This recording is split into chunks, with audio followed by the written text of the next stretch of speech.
I-overload iningi. Bathi kuye besicela ukuthi ukuphathise ngomtholo wakho. It's beyond repairs komsahamba. If uJesu wahamba dehydrated, izimo zonke zenyama zi-against yena. Noma seyincaniwe abamnikeza amanzi, bamnikeza iviniga. Kodwa wasurvive efuna uncedo wangalithola. Wasurvive efuna help. Waphoxeka efuna amanzi. Uthi nani niyosurvive nifuna help ningayitholi. Uyosurvive ufuna help ungayitholi. Because if every time you want help uzoyithola, you will not know God.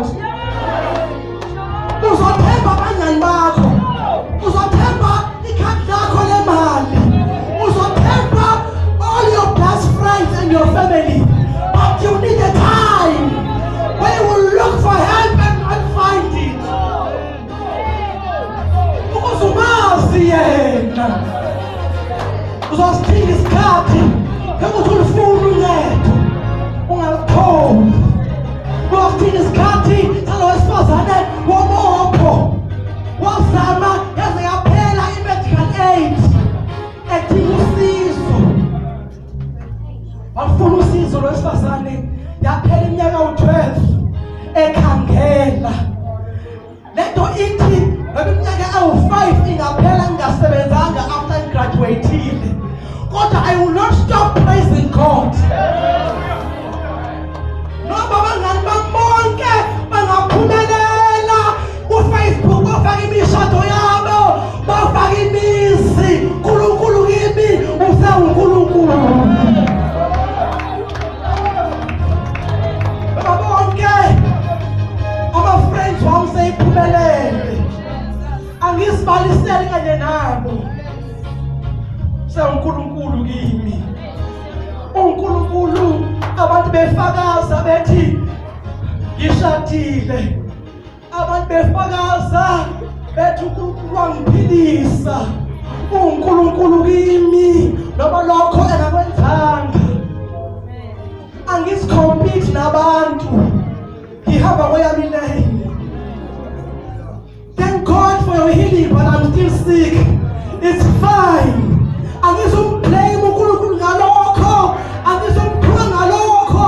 Usengulo umphilisi. Ngoba isimo sami singavumi. Usenguye umnikazi wenzebo noma nginama. Isimo sami asimguquli yena. Usenjalo. Noma ungabaswa umlilo. I don't care. Noma ungangithatha ungifake engonyameni. I don't care. Noma ungangithatha ndemkhendeza ungifake engonyameni. I don't care. Because ngiyazi ukuthi the bigger the problem, the bigger the testimony.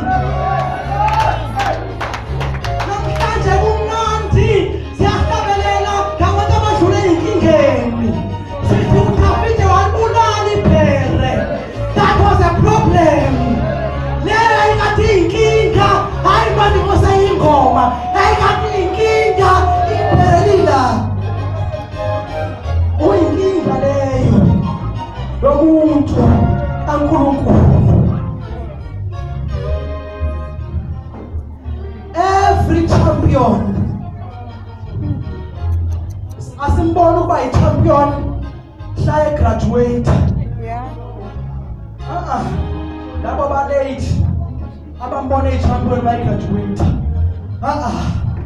Khona laba esimbona ngezimpi zakhe ukuthi uyi-champion ke lo muntu. Amen. Hayi khona esibabona ngezimpi zabo. Uze uthi omunye umuntu umbheke lo mama. Into adlula kuzo lizobenza basuke bathuka isizwe ukuthi wesifazane bekade hlaliphi abetrayinwa uNkulunkulu. Apostoli Paula ungitrainile ngaze ngakwazi ukuthi noma nginolutho noma nginalutho kodwa I remain grateful. To Paul, I am grateful in all situations. Genesis chapter 6.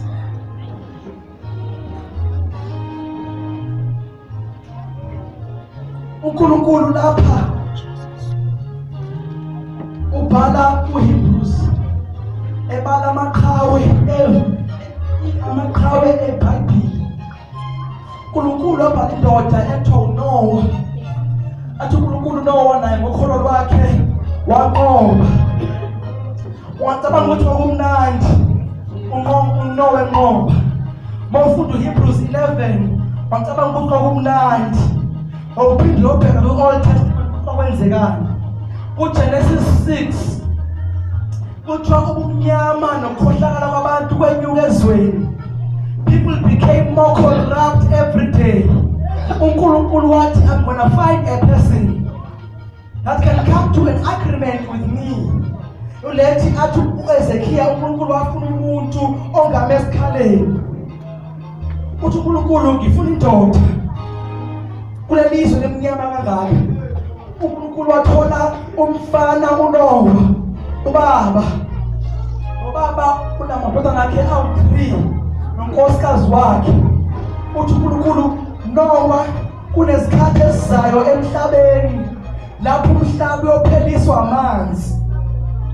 Kodwa I'm gonna ask you ukuthi wezinto yodwa ngifuna ukusindisa umhlaba ngawe. Build me a boat, an ark, ngakhela Noah umkhumbi. Lithi iBhayibheli kuGenesis chapter number 6 verse 8 uthi uNoah found grace in the eyes of the Lord.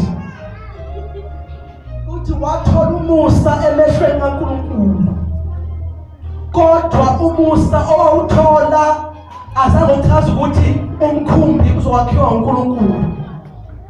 Noba umusa sowukhona, but you still have to use your hands to build the ark.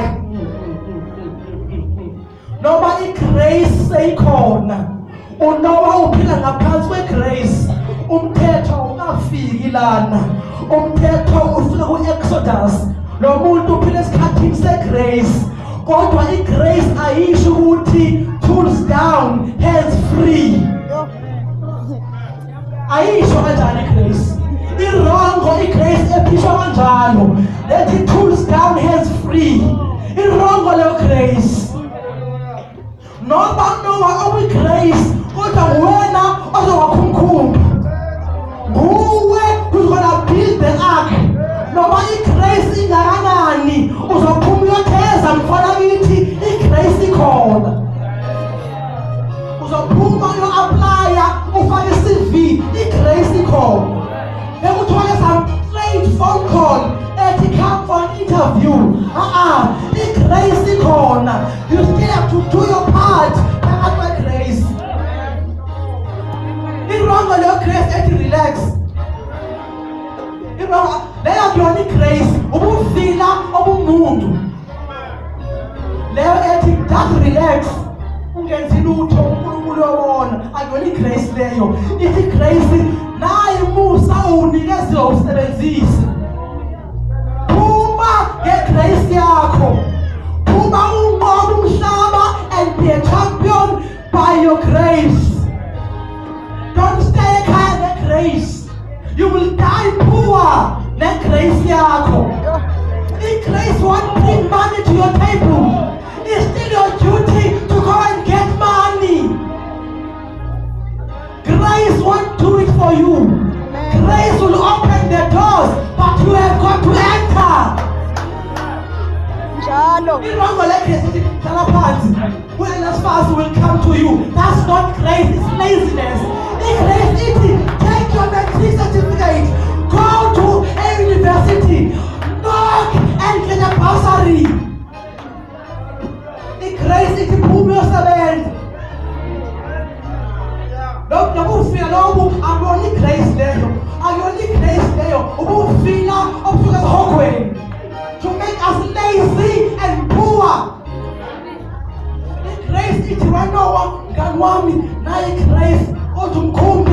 wakho wena. I don't care ukuthi inkulu ithathaphi. Igrace ikhona. Kodwa umkhumbi igrace iningi kodwa umkhumbi lawa ngiyawufuna mfethu. I don't care ukuthi utholephi. Ngiyawufuna umkhumbi. Ngiyawufuna umkhumbi lowa engizowakha. Now the first thing championing enzima ukuthi uzinqobe wena nehistory yakho. Amen. Abantu bengakwehlulela abantu. Uzinqobe wena. If you want to be a champion, funeka uqale uzinqobe wena and your history. Because the biggest battle in this world is not against the enemy, but it's against you and your flesh and your mind. Ibattle enzima akuyoneza nabantu ekuwe. It's the battle of the inside. Yamamba uJesu Getsemane. What if this cup can pass? Kwavuka ibattle phakathi kwakhe amasosha azambopha engekafiki. Ibattle from the inside. Because if you can overcome yourself, you're not easy. If you can defeat yourself, you can defeat the cross. uJesu unqobe Getsemane. Mighty Baba, if let you ngadlula, but you win. Defeat bekunqoba wena ukuthi uvumele iwili yenziwe ngawe. Unqoba okuphezulu kokuqonda ukuthi uvumele ukuthi iwili yenziwe against your will. Yenziwe iwili against your will. Iwili kaSimakade i-oppose yami.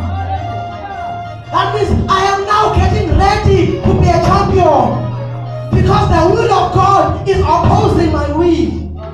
I am willing I must sleep 12 hours. The will of God says I must wake up early and pray. Now I've got to overcome my will with the will of God. Kucha, right now I'm fit. Nomkhumbuzo wakho wena. Uhambe uyofuna ematerial. Angizoletha ngemiracle ngizofuna wena. Hamba ufuna ematerial yomkhumbi. Ayizuvela ezulwini, ayizuvela anyway. Ofuna ukuphume yojuluka uyithole. Ematerial yomkhumbi. Now the second part you must defeat is you and your family. Ngoba abantu abangeke bayikholwe lento yakho umndeni wakho. Laba bakwazi kakhulu.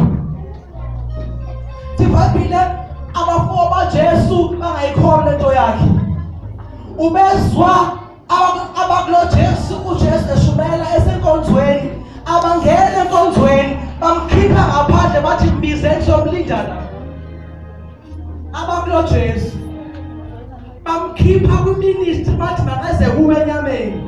uJesu yashumela abantu baphila bathi abakubo akanesibizaneni yena akabe kancane la yenzayo simfuna laphandle. Family. The hardest thing to prove your salvation is your family. Because bakwazi ukasindiswa. Bakwazi ukasindiswa. Noah was able to convince his sons to join him in this dream engayenzi sense, because the things of God don't make sense.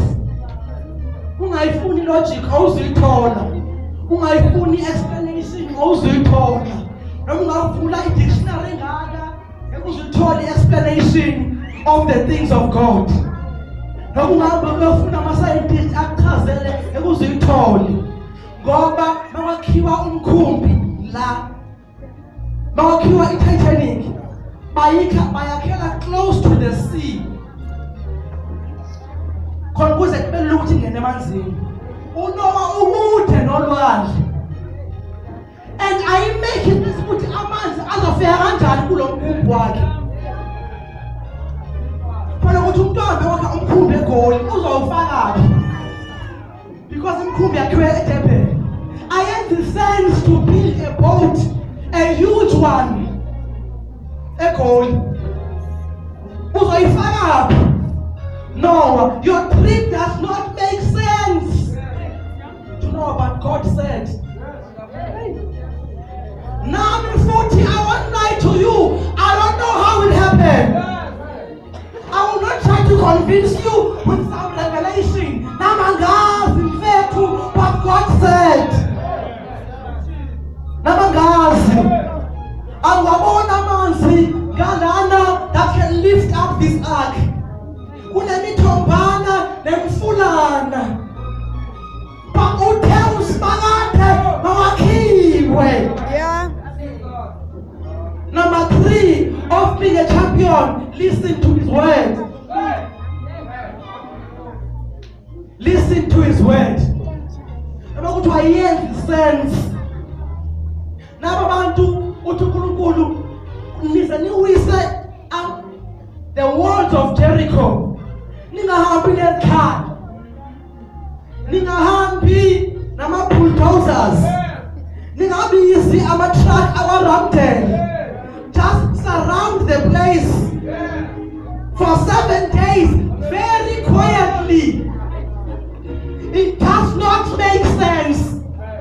Nakuthiwa weMose kwenziwani weJoshua andazi. I'm just following instruction. Kuthiwa asilandele. Siyobona amasitedi ukulandela ukuthi kuzokwenzekani. We will see after the instruction. Because sometimes instruction is in a result. When I end up war and finish up your part. Your part is to jigala 7. Just do your part and leave everything else to God. But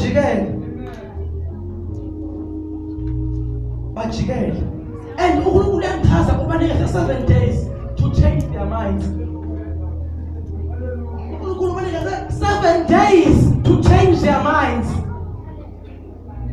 But we don't care how long it takes. But if he said, noma ngawushaya ku-45 ngiwusister enkonzweni, but if God said, noma ngingase ngiphume kwi-age yokuqualifyela umsebenzi othile kuthiwa from 18 to 35, noma sengibona ukuthi I am now 36, but God said, he said, back was an interview, why have you applied? You are beyond age. What God said, I will work here. It was 10 years ago, but God said, I don't know what God said. I know I'm qualified, but God said, give only the advert here, we take from 18 to 35. I'm 37. But God said, I may look like a fool to you, but I'm here because he said. Because if I'm ready to become a fool for God, or ready to be praised for God, uthi umbhali wencwadi yezakha uthi uNkulunkulu ngenze isilinyana okwesikhatshana. Uthi umbhali is better to be a fool for 1 minute and be a hero for 10 hours. It's better. Wesifazane urisha iminyaka ewu-90. Ngesikhathi ebe na-40 Besevele sekulate. Scientifically, besekulate for umama usapho. Even at 40. Now, uze wadabula nokulate is now times 2 late. He's late to the power of 2. Late. But God said, it's getting very late. It's too late for Sarah. There is no more hope. Uthi wesifazane uNkulunkulu akayibali iminyaka. uNkulunkulu akanayo ikhalenda kodwa uNkulunkulu unama-seasons. Can I repeat that? uNkulunkulu akanayo ikhalenda yeminyaka, unama-seasons. Mengaba sekufika your season, iminyaka yakho ayinandaba. If your season arrives, no matter how old you are, it's your season. Nowesifazane baphile uProphetess Anna washonelwa umyeni wakhe after 7 years of marriage. Lo wesifazane wathi, I'm gonna stay la enkosini ngilinde ukufika komsindisi noma eyami intokozo seyiphelile sengishonelwe umyeni after only 7 years of marriage, but I will not change my worship to God. I will stay in this house and pray and fast until I see the Master. She was getting very old.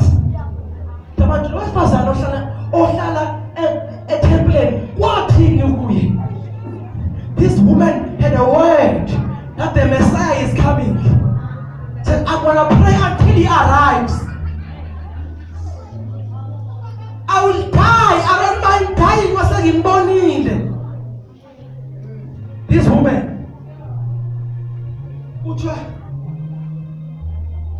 Noah, umkhumbi uzawukho wena.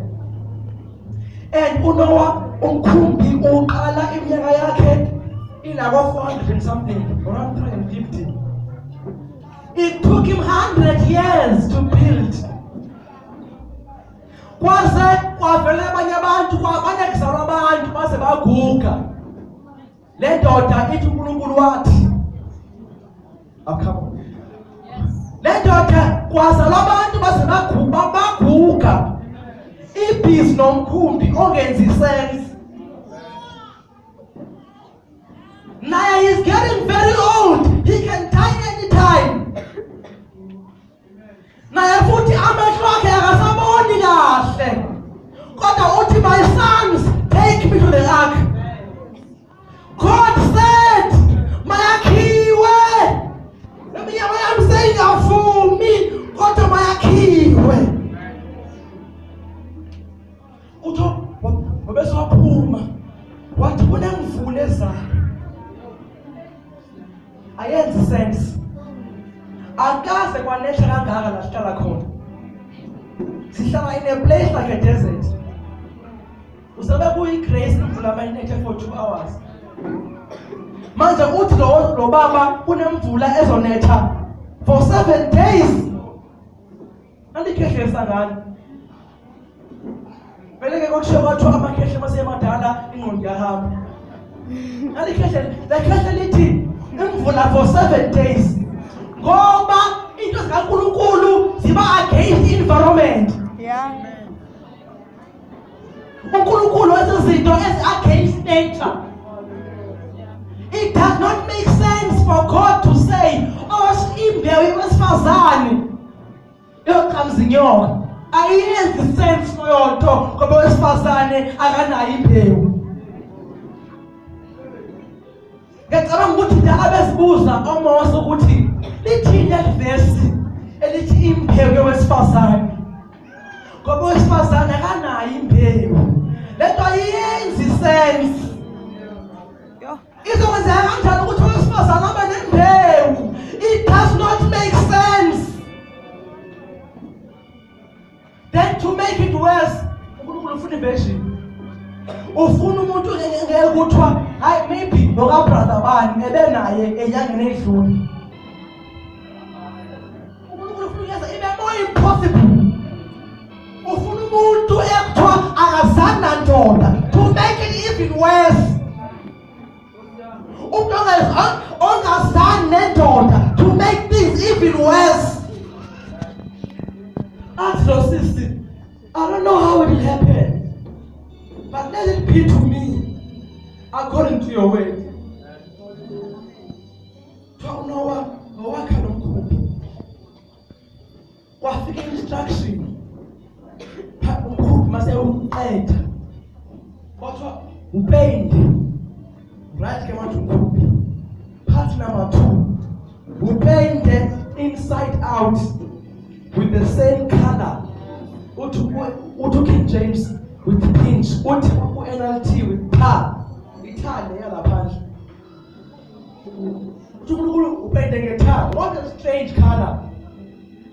What a strange smell. Ngetar uNkulunkulu, not like a plascon. Itar into engabi kanje. Upende ngetar. The things of God are not always lovely. Just kunendlela ebonakala inhle ebantwini kodwa isikhathi sayisukufa. The things of God are not always very nice. Leave iPlascon ne-PVA, thatha itar. uNkulunkulu itar athi uNkulunkulu ngaphakathi nangaphandle. Ayingikale manje uthi upende umkhumbi ngaphakathi nangaphandle. Naye ingxaki esinayo le nsuku, sinabantu abapendwe ngaphakathi kuphela. Upende umkhumbi inside. Wenhlaza indlela ayibeka ngayo uNkulunkulu, abasho ukuthi outside and inside. Uyibeka uNkulunkulu accordingly. Uthi you will start from the inside and move to the outside. Now we have a problem kule insuku yemikhumbi ependwe ngaphakathi kuphela. Ngaphandle ayipendwanga imikhumbi. Ngaphandle ikhohlakele. Ngaphandle iyathuka.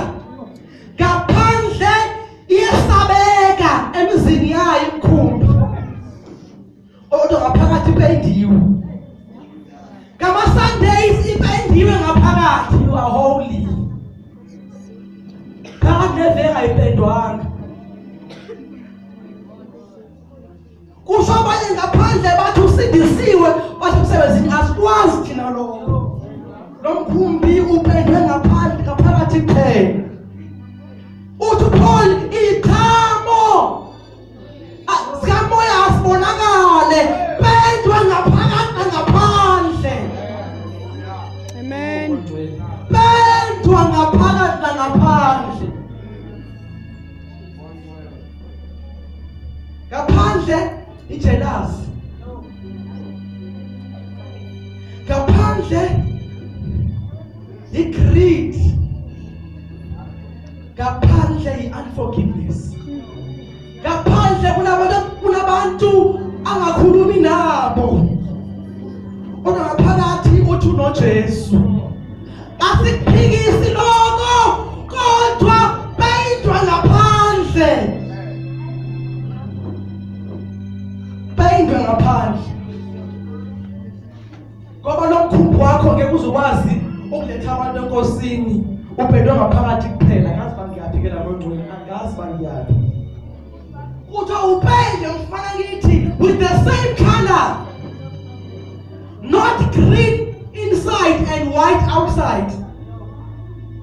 Uthi the same color must reflect on the inside, on the outside.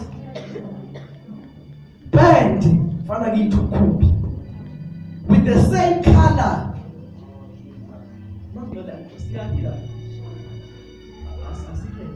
Upende lo mkhumbi Noah. Bathi abawazi ngaphakathi bawazi abazi nangaphandle. Bathi abamaze enkonzweni bamfice lo muntu nakwakhe. Ngongcwele. Pende lomkhumbi. Inside and out.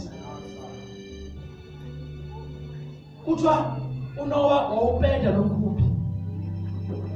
Kwagqibe yafika usuku odala kulindiwe. Lwafika usuku kuthiwa yaqala kancane imvula. Abantu lena nje engafune umbrella le. Can't be this one. Kuthiwa yaqina. Yaqina. Kuthiwa uNowa zabe izilwane sezilile la. Waiting bazingene. Wawuvula umkhumbi uNowa. Zangena. Wathi uNkulunkulu mama sawuvalile. Kabisavula. Uthi masa uvalile umkhumbi.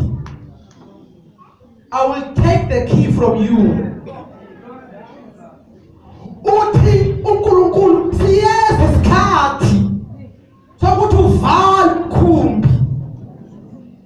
Ithi ngoma ngena indawo isekhona.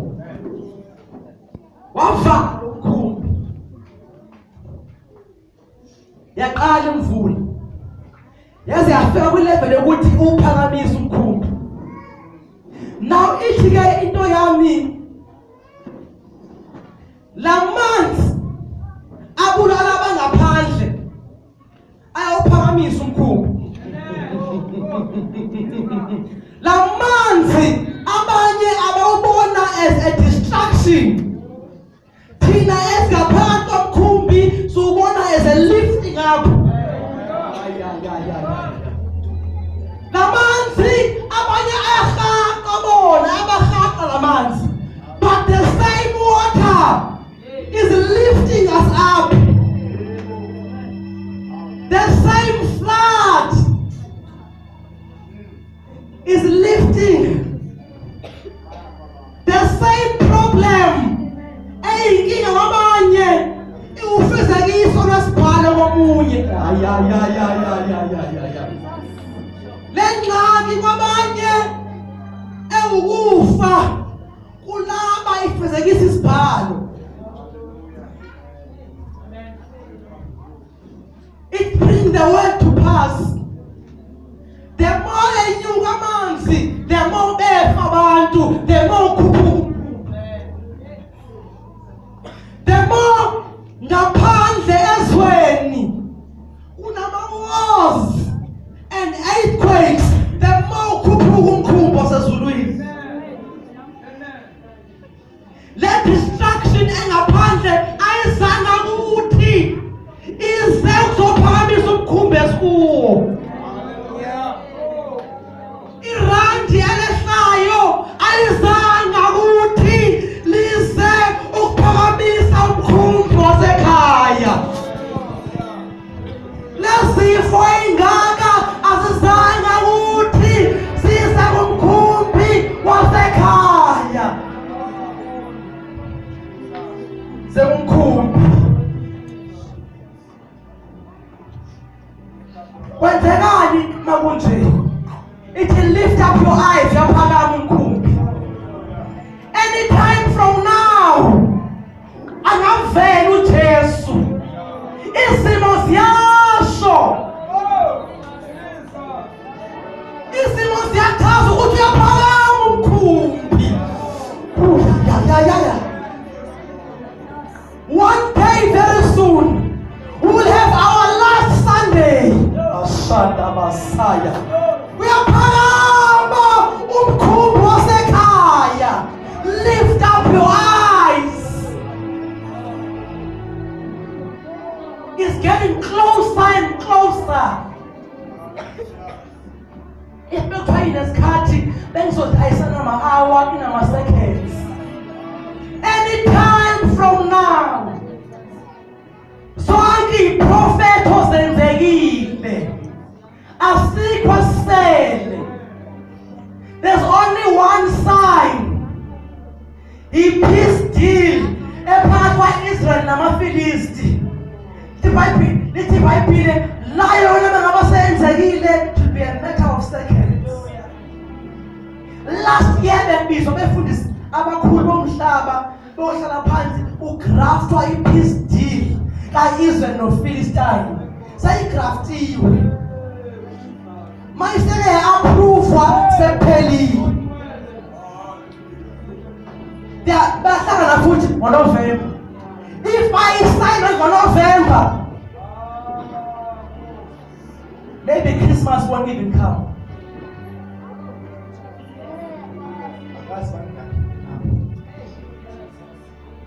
It's getting very close.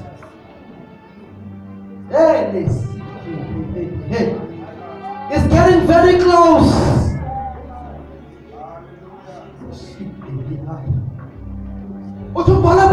Be sober and very vigilant.